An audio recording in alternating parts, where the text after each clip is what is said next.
Mesdames, messieurs, mes chers amis de métropole, d'outre-mer et de l'étranger, je peux vous dire que nous sommes officiellement sauvés parce que la trêve internationale est terminée. Et là, j'ai tellement envie de parler de ces clubs. Je suis tellement content de vous retrouver. Je l'évoquais dans ma dernière vidéo, j'ai l'impression que la trêve, elle a duré un mois. Je sais pas si vous avez eu cette même impression.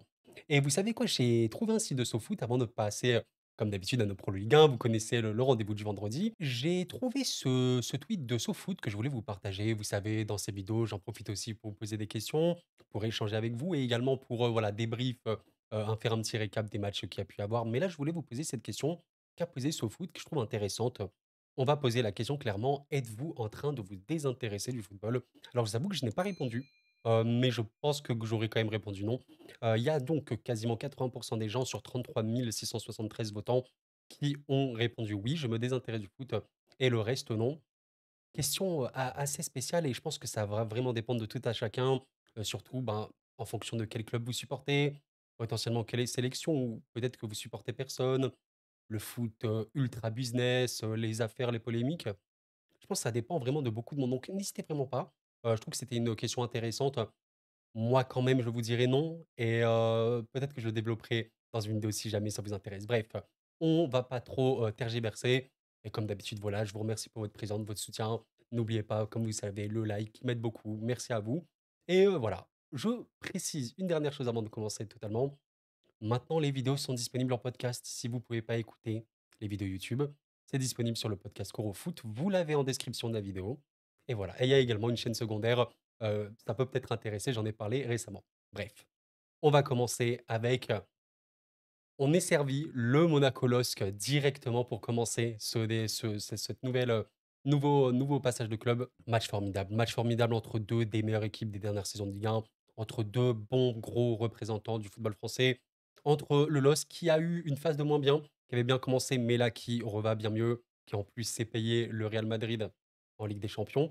Et que dire de Monaco? Actuellement leader, rendez-vous compte, leader du championnat. On parle, voilà, d'une équipe qui n'est pas le PSG. On est en octobre et le PSG n'est pas premier, c'est bien Monaco et il mérite, il mérite. Je n'ai pas peur de dire une chose, peut-être que Monaco est la meilleure équipe de France en 2024. C'est assez dingue de se dire ça. En tout cas, dans le championnat de France, on peut peut-être évoquer, oui, le PSG avec une demi-finale de Ligue des Champions. Oui, et après, il y a le contenu des matchs, il y a les choses qu'on peut voir. Monaco est formidable et vraiment, je pense que les supporters monégasques, on les entend et on les voit pas beaucoup forcément. C'est assez spécial, vous savez, de rencontrer beaucoup de supporters de Monaco puisque c'est un tout petit endroit. C'est en plus, assez spécial pour y accéder et tout. Enfin, pas pour y accéder, vous avez compris, c'est compliqué, mais il y a une fabuleuse ambiance et voilà, Monaco, en fait, ce qui est assez dingue, quand on regarde le récapitulatif de l'année 2024, bah, je vais pas vous faire tous les matchs, mais regardez le nombre de défaites qu'a eu Monaco en 2024. Il y en a eu, je vais pas tous les faire, mais il y en a pas eu beaucoup. Il y en a vraiment, vraiment pas eu beaucoup et il me semble que Monaco est invaincu depuis, ouh là là, en match officiel depuis pas mal de temps. On remonte, mais je crois que ça fait, bah, je crois que c'est ce match-là contre Toulouse. Non, j'ai pas vérifié, mais c'est dingue. Bref, donc ça va être un match vraiment, vraiment super intense. Surtout que le LOSC est réellement une équipe qui aura du répondant contre Monaco. Je tiens quand même à vous montrer quelque chose, même si voilà, on est encore en début de saison, c'est pas forcément le plus pertinent pour voir les dynamiques, mais je vous le montre. Sur le classement extérieur, le LOSC se positionne assez bien. Voilà, il y a eu 3 matchs. Bon, quand même une défaite, mais 2 victoires, donc c'est aussi OK. Et le classement domicile, on peut voir quelque chose, c'est que Monaco est premier à l'extérieur et également premier à domicile. Donc ça indique quand même que cette équipe ne rigole pas du tout. Bon, j'ai remis mes lunettes, j'espère que ça vous, dérange pas trop. Je préfère les enlever en vidéo généralement parce que vous avez le reflet, mais je préfère quand même les mettre là pour cette fois-ci. Je vois un petit peu mal, un peu fatigué. Ne m'en voulez pas, du coup, bon, pour ce match-là, vous l'avez compris, ça va être un match énorme, un gros, gros choc. On voit quand même que les pronostics partiraient quand même sur, un Monaco favori vainqueur, ce qui me semble assez OK. On peut quand même noter un truc vis-à-vis des dynamiques actuelles, c'est que Monaco gagne, Monaco prend des buts. Ça, c'est assez clair. Voilà, il y a, des buts pris sur quasiment tous les matchs de Monaco depuis le début de saison, c'est une vérité. Il y a des matchs entre guillemets «un peu poussifs». Je vous prends par exemple ça contre Montpellier qui est actuellement vraiment dans un mauvais état. OK, ils gagnent 2-1 à la dernière seconde. Quand je dis c'est poussif, c'est au niveau du résultat, parce que dans les stats purs et durs, même quand on voit les matchs et tout, dans les stats avancées, c'est un rouleau compresseur, c'est très, très fort. Et voilà, je précise quand même une chose sur le LOSC où j'ai pas trop, trop abordé, mais ça a eu un peu plus de mal. avec, la défaite PSG Saint-Étienne Sporting qui a fait du mal. Ce 3-3 qui aurait dû, vraiment pas dû avoir lieu. Bref, Strasbourg reste bon, mais c'est vraiment super bien revenu et là, on sent un LOSC qui peut repartir violemment. Il y a eu un match contre Toulouse qui est pas une équipe simple à jouer, plus ou moins compliquée. Dans l'absolu, je pense que oui, il y a un léger avantage, pour Monaco. Attention au LOSC quand même. Précision. Malheureusement, Thiago Santos, si je me trompe pas, a été gravement blessé. Terrible, hein, je j'aime énormément ce joueur et je considère que c'est pas loin d'être le meilleur latéral de Ligue 1. Il y a débat, je pense, avec les petits Nuno Mendes, peut-être Hakimi qui joue dans des rôles assez spécifiques, mais formidable, formidable joueur. Les individualités sur ce match vont énormément peser. Je considère que les 2 ont des top individualités. Peut-être que le LOSC a la chance d'avoir Chevalier, gardien qui peut clairement, clairement faire beaucoup de bien. Et dans l'absolu, peut-être que ouais, offensivement, le détail est un peu plus côté monégasque cette saison-là. Alors ça va être dingue.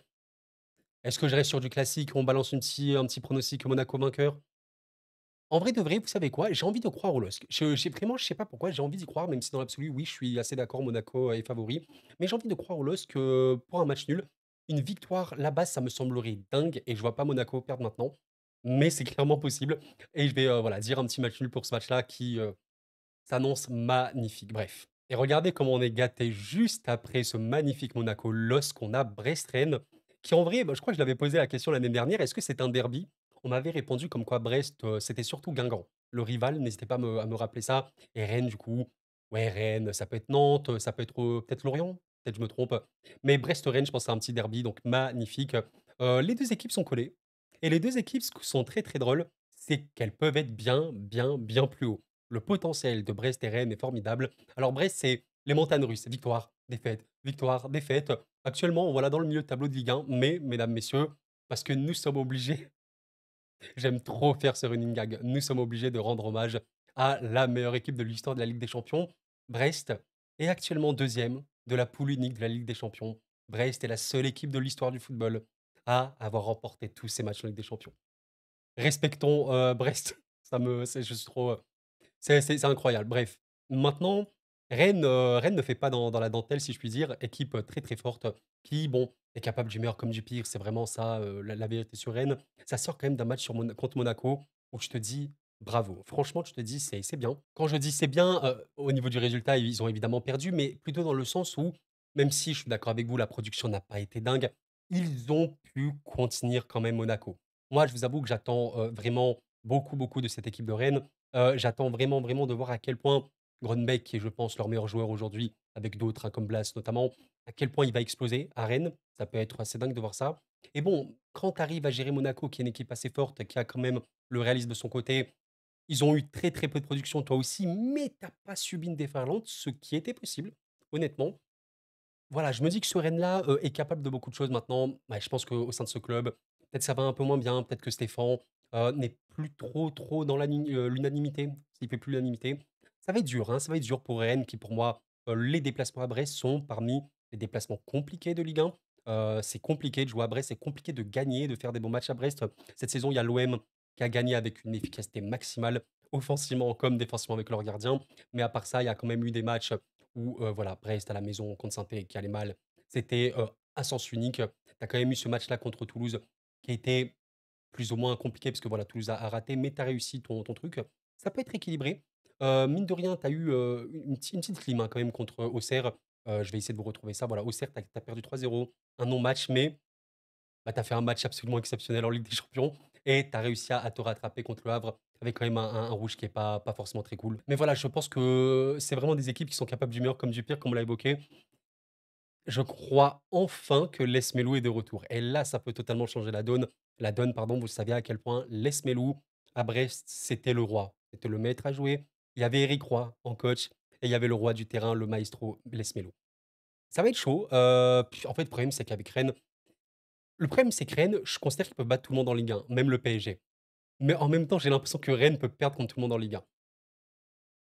Qu'est-ce que vous voulez que je vous dise? C'est vraiment je suis frustré pour les Rennais qui doivent avoir des attentes forcément vu de l'effectif, des attentes plus élevées que les Brestois. Mais vous savez quoi? C'est vrai que je me mouille pas trop, mais j'ai encore envie de dire un match nul.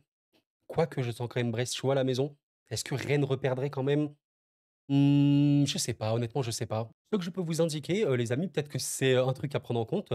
Rennes est actuellement parmi les pires équipes à l'extérieur. Voilà, on voit que Rennes a joué 3 matchs à l'extérieur actuellement et a perdu tous les matchs. 0 point pour Rennes à l'extérieur, comme Angers, comme Auxerre, pardon, comme Brest d'ailleurs, et comme Montpellier. Voilà. Et à domicile, ben, on peut le voir, Brest a joué 4 matchs et troisième actuellement de Ligue 1. Ils ont perdu un seul match à domicile, donc Brest est quand même parmi les meilleures équipes de France à domicile cette saison. Notons que la seule défaite brestoise, c'était contre l'OM. Après, comme on l'a vu, un match où Brest n'a pas été honteux, mais où Marseille a aussi une efficacité extrême. Je vais quand même dire une victoire de Brest, je la sens pas mort, hein, non plus. Vraiment, là, je pense qu'on est sur du 51-52 pour Brest, parce que je pense vraiment que Rennes, oui, peut faire le coup et gagner là-bas. Mais en même temps, c'est tellement des équipes imprévisibles, les gars. Je saurais pas vous dire. Je vais quand même dire voilà, une petite victoire pour Brest pour bien se préparer à la Ligue des Champions. On verra bien. De toute façon, c'est 1-2, hein, c'est Brest victoire, défaite, victoire, défaite, on verra bien. Et maintenant, il faudrait quand même que Rennes puisse montrer que c'est une équipe qui peut être fiable, qui peut être constante avec de tels joueurs. C'est un peu le minimum qu'on le demande. On verra bien, mais ce sera un dossier intéressant à suivre, peut-être potentiellement avec Stéphane qui serait viré un jour, je sais pas. On verra bien. Il y a un potentiel de fou furieux. Saint-Étienne-Lens, match que je trouve très intéressant. En plus, voilà, beau, assez historique. Saint-Étienne qui est bien revenu. Franchement, c'est cool. Très content pour ce club hein, que j'aime personnellement beaucoup. Voilà, même si je suis jamais allé à Saint-Étienne et rien, je rêve d'aller à Geoffroy Guichard. Par contre, vraiment, j'aimerais tellement aller dans des stades les plus mythiques du monde. Comme j'aimerais énormément aller à Lens, Bollaert. J'ai dit du monde. Je voulais dire à minima un des stades les plus mythiques de France. Voilà. Et Bollaert, formidable. C'est deux fanbases formidables, 2 des clubs les plus populaires de France, 2 des meilleurs stades de France. Magnifique affiche, super bon négaté là. Lens et Saint-Étienne. Alors, c'est 2 parcours bizarres. Je vais commencer par Lens.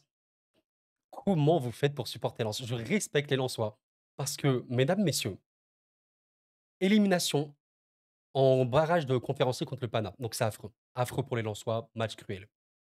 Nul contre Monaco, nul contre Lyon, nul contre Rennes, nul contre Nice, nul contre Strasbourg. Par pitié, marquez des buts.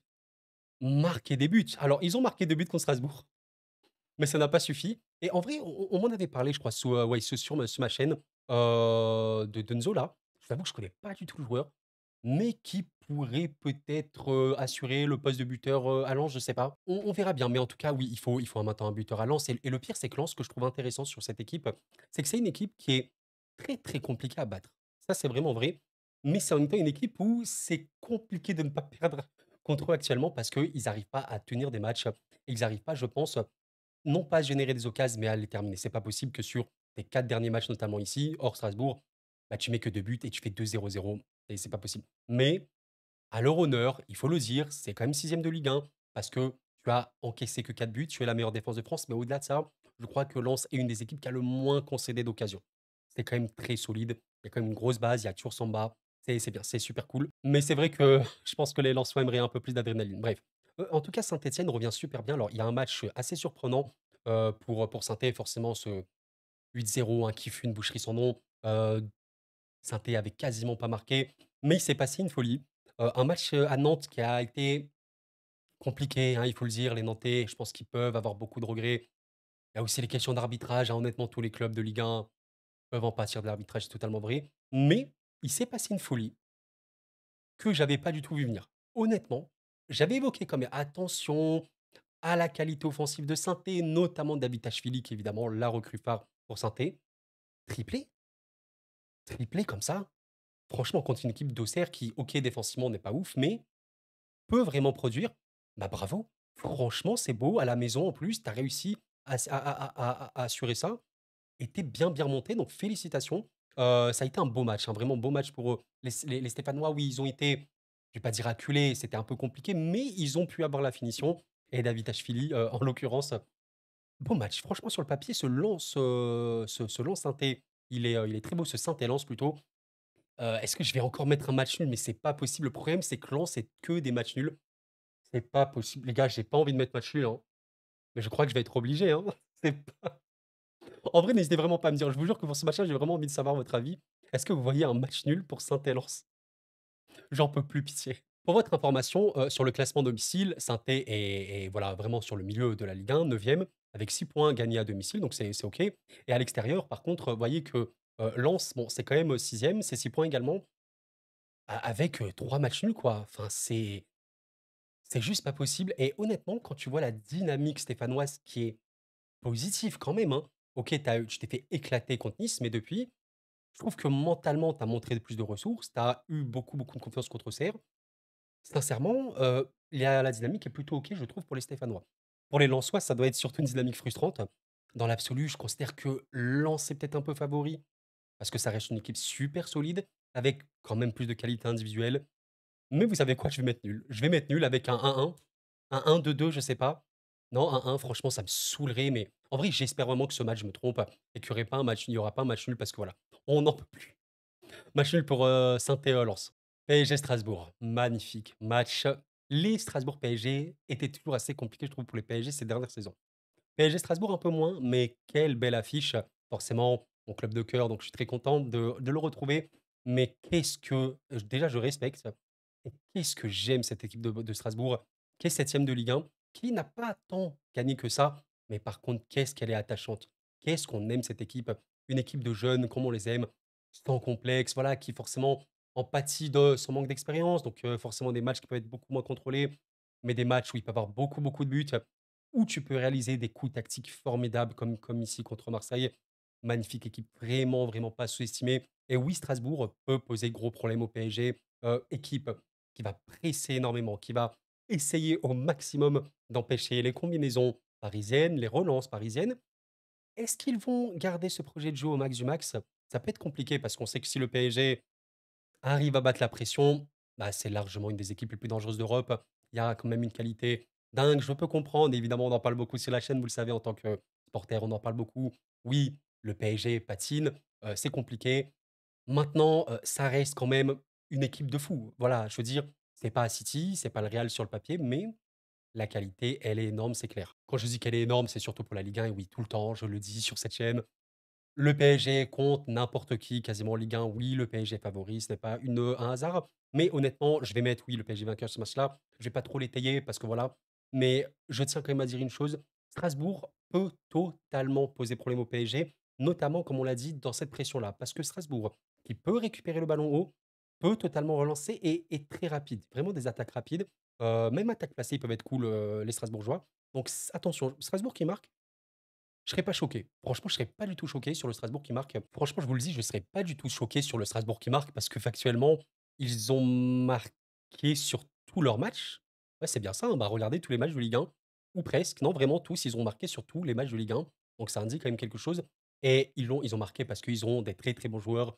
En vrai, on pourrait tous les citer, mais la révélation que je connaissais pas du tout, Sébastien Nanasi, le Suédois, le football. Il y a pas d'autre chose à dire et ce mec-là, qui est incroyablement décisif, avec Strasbourg, qui est incroyablement décisif également avec sa sélection, l'imaginer décisif contre le PSG, ça me paraît pas absurde, franchement. Donc, victoire parisienne quand même, avec, je pense quand même le PSG qui peut encaisser un but, on verra bien. Surtout qu'il va avoir la préparation logique à la Ligue des Champions, les joueurs vont y penser et ça, c'est normal. On sait que le PSG peut avoir un peu de mal avant la Ligue des Champions. Est-ce que Strasbourg est capable de réaliser un coup et battre le PSG à la maison? Ça me paraît être une folie. Honnêtement, c'est peut-être possible parce que c'est le football, mais pour moi, c'est faible. Dans l'absolu, je vais dire un 60-40 PSG. Ça me semble assez OK comme ça, avec un Strasbourg qui aura vraiment du répondant. Bon, premier match de cette journée où là, pour le coup, il y a des choses à dire dans le sens où on peut parler un peu des extrêmes. Parce que Le Havre et Lyon ont un peu des parcours différents. Le Havre va vraiment bien commencer, ça va beaucoup moins bien. Et Lyon avait mal commencé, ça va beaucoup mieux. Lyon, quand même, on peut l'évoquer, assez incroyable, les supporters lyonnais qui ont beaucoup souffert, mais regardons un petit peu ça. Victoire, victoire, victoire, victoire. Lyon a remporté 4 victoires de suite TTC. Magnifique, un match, à Nantes qui, en vrai de vrai, je peut-être que je non, est-ce que je me mouille? Je me suis pas vraiment mouillé, en disant ça. Mais en fait, ce que je vais dire, c'est un match que j'ai pas pu débrief. Je peux pas malheureusement débrief tous les matchs. Vous savez, si je peux évoquer Lyon, on l'évoque sans problème sur cette chaîne. J'ai quand même beaucoup, beaucoup, beaucoup parlé de Lyon. Mais franchement, match référence? Je le pense. Lyon-Nantes était quasiment à sens unique. On peut voir un petit peu au niveau des expected goals, côté nantais, les XG dans le jeu, on est sur du 0,78. On a quand même du 3,28 XG pour Lyon. Quand on va dans le jeu, c'est 1,75. Sur les coups de pied arrêtés, 1,53. Ce que ça signifie, littéralement, hors penalty, il y a eu beaucoup, beaucoup, beaucoup d'occasions. Lyon, en plus, est fort sur coup de pied arrêté. Bravo. Voilà, là, ça a été un match complet de Lyon. Cherki, Fofana ont encore été reconduits avec la Lacazette et Benrahma a été inscrit, voilà, il revient bien. Il a un peu des avec Lyon, avec l'Algérie également. Super.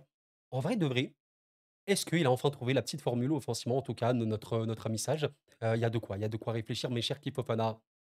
Magnifique, le football vous aime les amis, on vous aime, on regarde le football pour des mecs comme vous. Soyez réguliers, soyez concentrés et bossez bien. Bref, magnifique. Perry, d'ailleurs a bien pris, ses marques à Lyon. Bon, maintenant qu'on a dit ça, c'est cool pour Lyon, c'est super, mais l'adversaire, va mal, hein, l'adversaire va mal, je peux pas vous dire le contraire. Il y a eu un très bon début de saison, honnêtement, de la part du Havre, avec, 2 victoires, très importantes contre Saint-Étienne et Auxerre, qui étaient, pensionnaires de Ligue 2. Défaite depuis. Un seul but, marqué et malheureusement, je ressens un peu le Havre, vous savez, de la saison dernière qui avait énormément de mal à avoir des actions, à terminer ses actions également. Ça peut être plus compliqué. Il y a quand même un match contre Brest qu'on peut noter, valeureux, hein, il faut quand même le rendre. Ça a été un match pas spectaculaire non plus, mais dans la globalité, tu as eu un peu plus d'occasions, tu as quand même eu 3 grosses occasions, donc il y a quand même de quoi. Mais c'est un peu léger. C'est vrai que quand tu regardes la composition, du Havre, il y a des joueurs de talent, je pense notamment à Ousni, qui était au PSG. Il y a de quoi, mais c'est léger. C'est léger, tu sens quand même que c'est une équipe qui joue le maintien clairement. Et est-ce que ça va être un petit peu trop pour les Havrais, ce match-là contre Lyon? Très factuellement, je m'attends pas à un Lyon qui va décevoir. Maintenant, Lyon est lancé, Lyon a gagné 4 fois de suite. Lyon, je trouve, a un peu trouvé sa formule, en attaque et c'est vrai que je ne l'ai pas trop évoqué pour Lyon, mais le milieu de terrain est forcément une question importante, ce fameux double pivot. On met qui, on met qui, on met qui? Bon, Tolisso, Verretou ont été OK, mais je pense qu'il y a de quoi, hein. Il y a vraiment de quoi. Tessman, pour moi, peut beaucoup apporter, entre autres. Tant que Cacré, j'ai envie de vous dire, ne joue pas, j'ai rien contre lui, mais je ne trouve pas très pertinent. Ça va être dur pour les Havrais. Ça va être dur pour les Havrais. On peut leur donner crédit dans le sens où, au Stade d'Océane, c'est quand même là où ils performent le plus. On verra bien. Franchement, j'ai pas envie de mettre un match nul, mais en même temps, imaginer une victoire du Havre comme ça après la dynamique lyonnaise, ça me semble dingue. C'est possible, mais ça me semble dingue. Dans les faits, je vais quand même mettre une victoire de Lyon, en ayant une réserve, parce qu'on sait jamais avec ce Lyon-là qui sont vraiment capables du meilleur comme du pire. Un match où je pense que le Havre va poser des problèmes. Malheureusement, la qualité individuelle pour eux vont pas suffire, ça va pas suffire et les Lyonnais, pour le coup, ont cette qualité-là et ils vont réussir à concrétiser. Match gagné, je pense, de la part de l'OL. 55-45, je vais pas mettre plus parce que je me méfie quand même du Havre qui devra répondre. C'est bien préparé. Eux, ils n'ont pas eu non plus de joueurs qui sont allés à la trêve. Voilà. On verra bien comment ça va se passer. Enfin, je crois qu'il n'y a pas eu trop de joueurs du Havre à la trêve internationale et voilà. On va dire victoire de Lyon pour ce match-là. Assez serré, je pense. Ah là là là là. Un match, qui sonne bien triste malheureusement. Je ne sais pas si vous êtes supporter toulousain ou angevin, mais courage à vous, hein. Je sais que voilà, le football peut avoir une part importante dans la vie de tout à chacun et quand on aime sincèrement son club et quand ça va mal, c'est compliqué. Ah, c'est compliqué, hein. C'est Toulouse-Angers, c'est 16e, 18e. En fait, vous savez ce qui est triste, c'est que les 2 équipes sont tristes, mais pour moi pour des raisons différentes. Parce que Angers en fait non, il y a une raison similaire. Angers et Toulouse pour moi, c'est pas le pire dans la production, honnêtement. Par contre, c'est entre guillemets soit naïf. Je pense notamment à Angers qui joue beaucoup trop, qui devrait aussi assumer de jouer bloc bas, de entre guillemets «pas jouer le jeu» et tenter un truc. Ce match-là contre, Marseille était un peu une leçon où voilà, tu refuses le jeu complètement. Tu arrives à tenir le nul qui est assez dingue. Beaucoup de courage, beaucoup de valeur, c'est beau et de l'autre côté, en fait, Toulouse, pour moi, c'est un peu différent parce que Toulouse, je trouve que c'est une équipe qui est plus forte qu'Angers. Faut être très clair là-dessus. Mais par contre, qu'est-ce qu'elle doit avoir des regrets? Parce que sincèrement et il faudrait revoir les stats. Je crois sincèrement que Toulouse est une des équipes qui rate le plus d'occasions cette saison. C'est catastrophique. C'est trop d'occasions gâchées. Je me rappelle là, notamment de ce match-là contre Brest, il me semble. On va essayer de revoir ça en direct. Il y avait ce LOSC Toulouse déjà, où bon, ils n'ont pas eu non plus un nombre d'occasions de fou. Mais voilà, c'était ça. Ce Brest-Toulouse, et pas que, hein.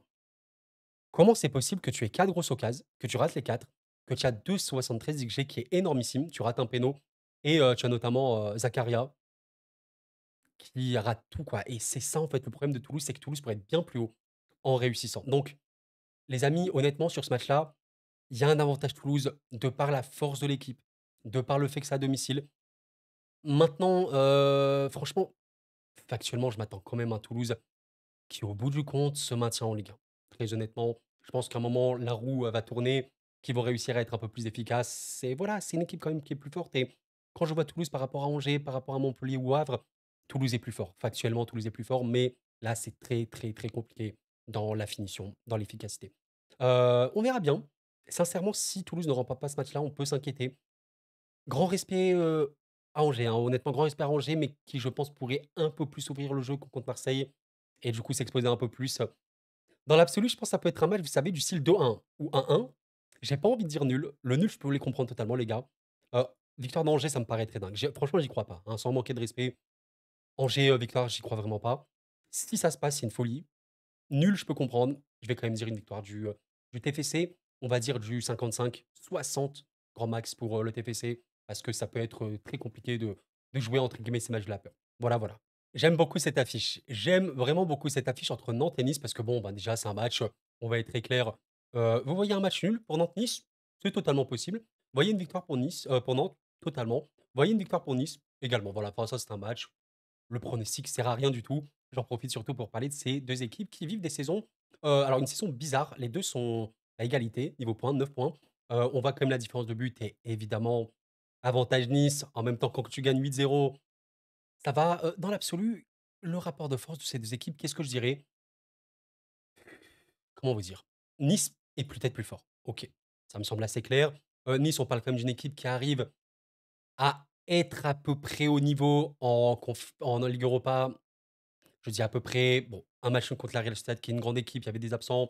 Tu as eu beaucoup de mal contre la Lazio, match, voilà, avec beaucoup de pluie et tout, assez dégueu, où Nice aurait vraiment pu être beaucoup mieux. Je trouve que le score ne reflète pas du tout, la physionomie. Mais à part ça, tu as des matchs où tu perds 2-0 contre Marseille, tu as eu les plus grosses occasions. Honnêtement, le début de saison, c'était assez spécial. Contre Lens-Nice, c'était assez équilibré. Très compliqué de jouer à Bollaert. Contre le PSG, tu as été pas mal. Tu as été pas mal tactiquement, je trouve que tu as très bien abordé la chose. Tu avais des poisons, hein, offensivement, Guessant, Boga, Shaw étaient vraiment des poisons. Ndombele a fait un très, très gros match. Le fait que Nice arrive à faire revivre les joueurs qu'on attend les moins, assez dingue quand même, les Balotelli, les Ndombele.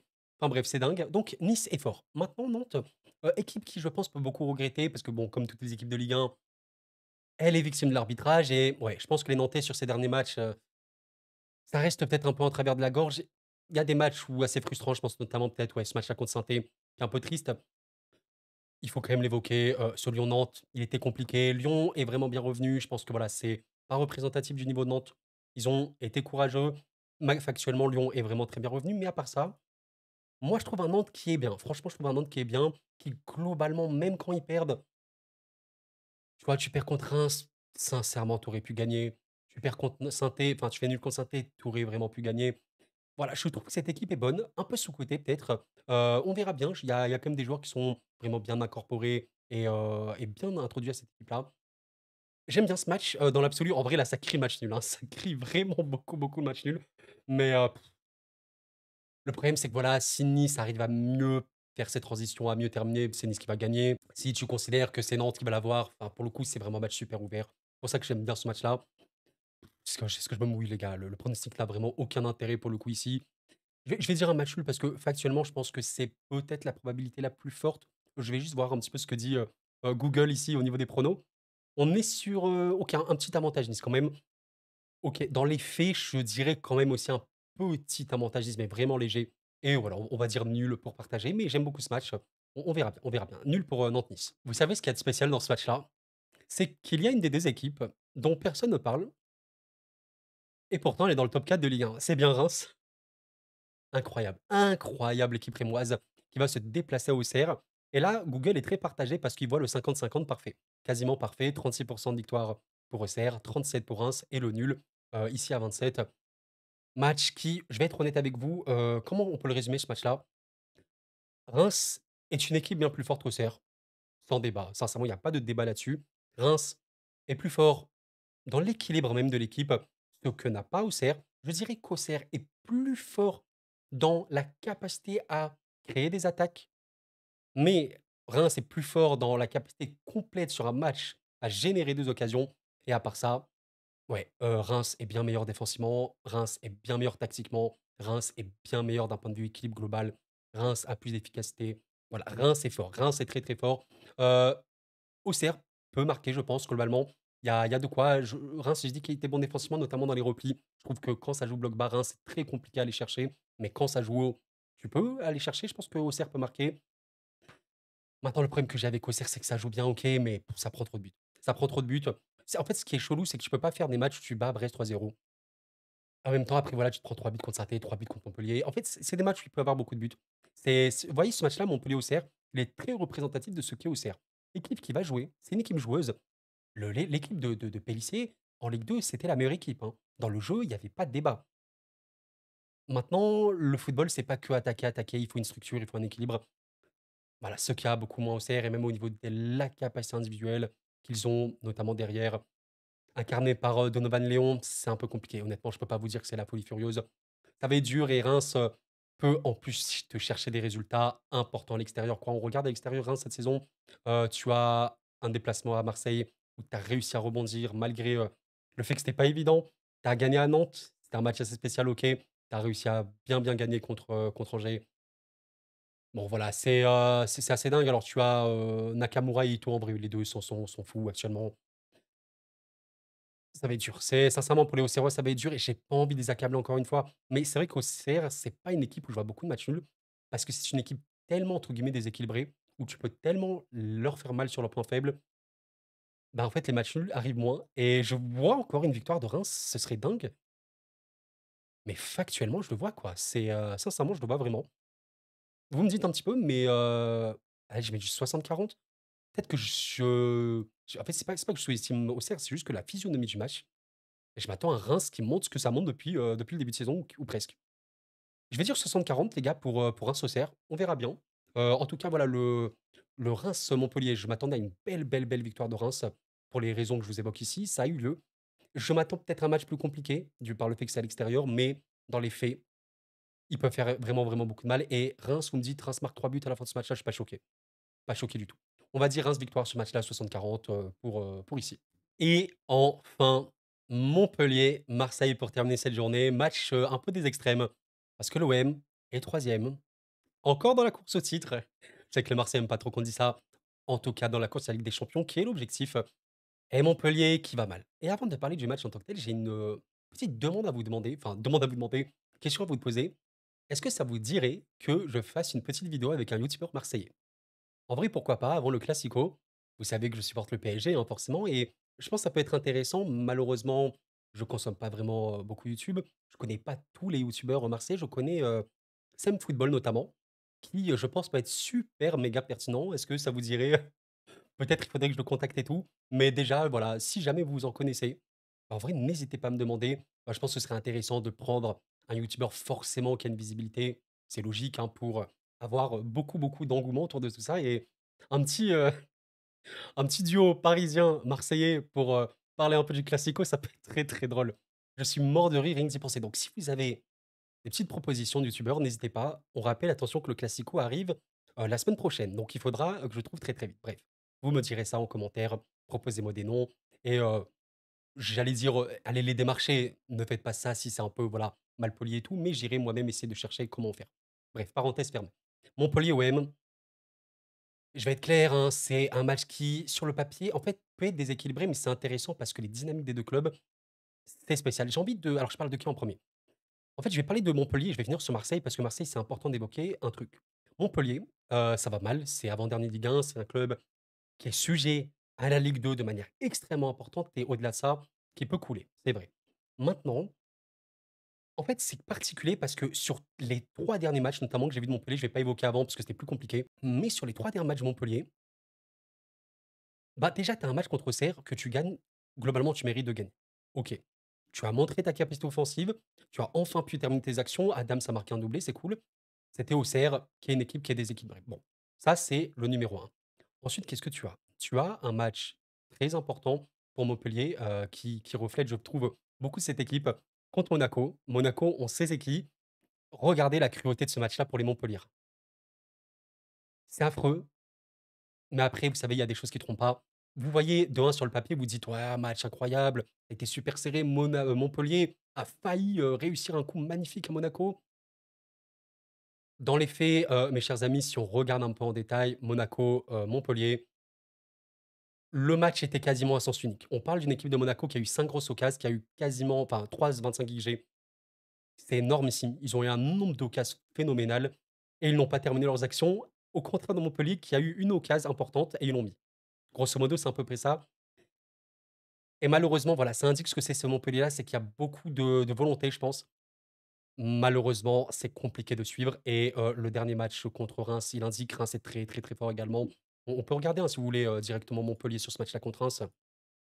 Honnêtement, c'était également à sens unique. Reims a complètement roulé sur Montpellier, mais contrairement à Monaco, Reims a marqué ses occasions.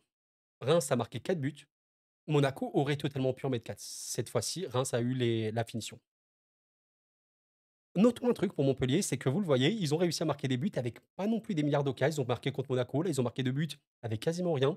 Un but, de Nordin, je pense que vous l'avez vu, absolument délirant. Le but de Nordin, les gars, il est tiré à je sais pas combien de mètres. Ça n'a aucun sens, donc on verra bien. Mais voilà, une équipe qui peut oser, qui est globalement très limitée, hein. Voilà, il faut quand même le dire. C'est triste, hein, mais ouais, ça sent pas très bon. Et du coup, Marseille, ce qui est intéressant, c'est qu'on est sur une dynamique entre guillemets un peu inverse parce que Montpellier, globalement, c'est super dur, mais tu sens quand même qu'ils peuvent réussir des petits trucs. Alors que Marseille, tu sens que c'est vraiment en phase de reconstruction. Ça, c'est très, très clair. On évoque Marseille sur cette chaîne, bah, quasiment enfin, toutes les semaines en vrai. Donc voilà, vous le savez très bien si vous suivez la chaîne avec assiduité. Marseille, là, les derniers matchs, bon, il y a trop de rouge. Rouge, rouge, rouge. Enfin voilà, on sait l'arbitrage en Ligue 1, c'est une catastrophe, mais c'est pour tout le monde, hein, sincèrement, je le dis. Pour les Marseillais, pour les Montpelliérains, pour tout le monde. L'arbitrage n'est pas bon. Je considère même pas, vous savez, que c'est un problème d'arbitre en tant que tel, mais juste peut-être de formation, de règles. Est-ce que le football doit se moderniser sur ce point de vue-là? Je comprends pas. C'est dommage, c'est très, très dommage, donc voilà. Les derniers matchs marseillais ont été compliqués dans la production. Je crois qu'il y a eu un Marseille qui a eu beaucoup, beaucoup, beaucoup de mal à produire contre Angers. Ouais, bah, c'est compliqué. Là, c'est compliqué parce que oui, Marseille surdomine ce match-là. Tu pas d'occasion franche. Très, très beau but en plus de El Melali, je crois, sur coup franc. Tu as eu un match contre Strasbourg où tactiquement, je pense qu'il y avait des meilleures choses à faire. Je pense que oui, De Zerbi a beaucoup appris de ce match-là. Tu pas généré d'occasion et en fait, ce qui est inquiétant, c'est que ça fait plusieurs matchs qu'on regarde ce match-là contre Lyon, mythique, on s'en souvient très bien. Ouais, le rouge a fumé le match. Marseille le remporte. C'est assez miraculeux, vous le voyez bien, vous le savez très bien. Si vous êtes Marseillais, bon, ce match-là, on va pas le compter parce qu'il est très spécial et ce match-là contre Nice, voilà, encore une fois, il y a eu la finition, hein, côté Marseille. C'est ce qui a fait que Marseille a réussi à faire un très bon début de saison, ultra, ultra efficace dans les 2 surfaces, Rouli notamment, derrière.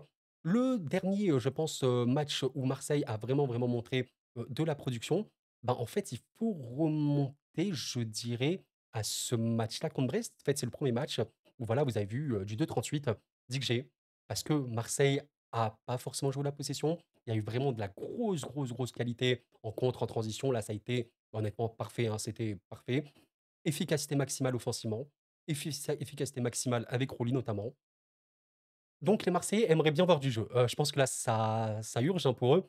Maintenant, voilà, comme je l'ai évoqué, il faut le temps. Il faut vraiment le temps de bien travailler, il faut le temps de bien grandir en tant qu'équipe. Ça peut être un match très spectaculaire, hein, ce Montpellier-OM. Vous me dites, Montpellier-OM, 2-4. En vrai, pourquoi pas? Attaque-défense, attaque-défense, attaque-défense, totalement. Et factuellement, ah, franchement, j'imagine mal quand même l'OM encore, perdre des points là. Il y a quand même, ouais, les 2 derniers matchs, pas remportés. Montpellier est quand même très fébrile. Enfin, sincèrement, je vous le dis factuellement, je sais, Marseille contre Angers n'a pas réussi à gagner. Maintenant, je trouve qu'Angers et ça vraiment, il faut être honnête là-dessus, Angers en bloc bas, c'était la meilleure chose pour eux, pour gagner. Montpellier en bloc bas, je pense que c'est vraiment moins fort qu'Angers en bloc bas parce que l'ADN de Montpellier n'est pas de défendre, très honnêtement. C'est pour ça que je me dis, même si on est à Montpellier, Marseille me paraît être OK. Après attention, hein, les déplacements, Montpellier-OM, ils peuvent être compliqués. Donc en vrai, je mets une victoire OM, mais je comprends totalement que des gens la sentent pas du tout. En vrai, vous me dites, hein, ça peut être super intéressant. Mais là, s'il y a des Marseillais qui me disent Tchekoro, je le sens pas du tout, du tout, du tout. En vrai, je le comprendrais. Mais allez, admettons que Montpellier veuille jouer le jeu. Un peu comme Brest en première journée. Vous imaginez ce qui peut se passer? Imaginez un Montpellier qui ouvre les espaces. Je rappelle un truc, les amis. Montpellier, en Ligue 1, allez, avec quoi? Auxerre et Saint-Étienne, c'est les 3. Ça fait partie des 3 équipes qui, défendent le moins les largeurs, les espaces. Si Montpellier joue le ballon et essaie de jouer haut, pour moi, ils sont finis. C'est pas possible. Si, par exemple, Montpellier a essayé de jouer un petit peu haut contre le PSG, c'était un massacre. Enfin, c'était un massacre. Oui, c'était un 6-0, mais quand je dis jouer haut, ça veut dire quoi? Je vais repréciser comme ça, ce sera un peu plus clair. La position du match était très largement côté parisien, mais on a déjà vu les matchs où le PSG avait quasiment 80 de possession. Pourquoi? Parce que Montpellier a eu des phases où ils voulaient le ballon, où ils essayaient des récupérations hautes, où ils sortaient de leur bloc bas. Résultat des courses, une boucherie. Et factuellement, ce côté-là de Montpellier, même quand ils défendaient très, très bas, et ben, le PSG arrivait quand même à générer du casse parce qu'il y a trop d'espace. Ils ont beaucoup de mal. Donc voilà, les amis, factuellement, je me dis quand même que oui, Marseille peut aller gagner ce match-là, devrait gagner ce match-là. Il faut recoller au PSG, à Monaco. Il faut pas laisser Reims te passer devant. On verra bien, mais voilà, pour Montpellier, chercher des points contre l'OM, ok, pourquoi pas. Mais il faudra chercher des points ailleurs pour essayer de se maintenir. On va dire victoire, allez, 55-45 pour Montpellier sur ce match-là, pour Marseille sur ce match-là. Et voilà, mes chers amis, pour nos pronostics Ligue 1 de cette semaine. Alors, des matchs qui, globalement, je trouve, sont assez ouverts, assez serrés. Comme d'habitude, n'hésitez pas à me faire vos retours, vos pronos. Je sais pas trop si vous êtes chaud. En pronos, moi, je sais que bon, il y a des matchs où je me trompe, des matchs où je me trompe pas, mais au-delà de ça, le plus important, c'est parler football, de regarder le match avec plaisir. Ça, c'est juste des pronos, hein, tout peut arriver, c'est le football, c'est pour ça qu'on aime ce sport aussi et bref. Je vous souhaite une excellente fin de semaine, un excellent week-end de reprise. Prenez soin de vous les amis, c'était Coron et la paix sur vous.